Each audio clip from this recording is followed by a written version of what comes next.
Kenneth Craig is outside the courthouse in Kalamazoo. When are you expecting to see the suspect in court, Kenneth?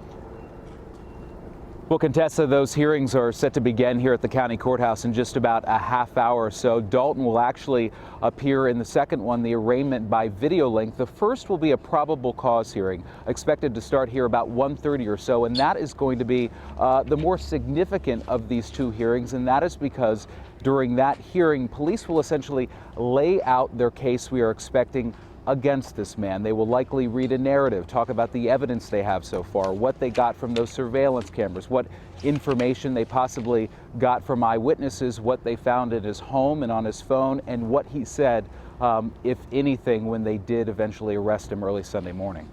All right, and so in the meantime, are you learning any more about what kind of evidence investigators have? Probably the most significant piece of evidence that we know about so far is that surveillance video. That was captured at both the Cracker Barrel, where those 4 women were killed, and also at the car dealership. We were told by authorities that that video is extremely graphic, that it essentially captured the entire thing, and that evidence is what helped police track this man down and get a good glimpse of his vehicle and a good glimpse of his identity to help find him when they eventually did after he left that bar later that night. And it's just stunning that he was driving his Uber car while the shooting rampage was taking place, in between shooting episodes. What are passengers who rode with him that night saying?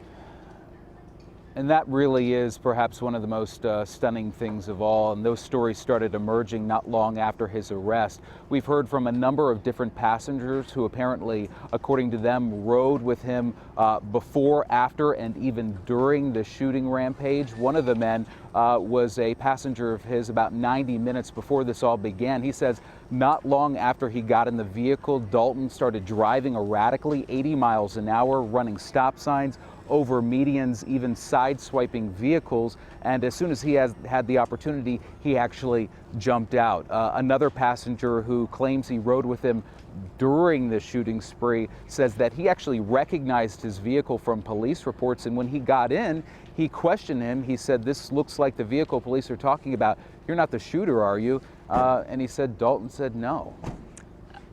Are they getting any closer to discovering what his motive was? What possible reason could he have had for opening fire in such a random way?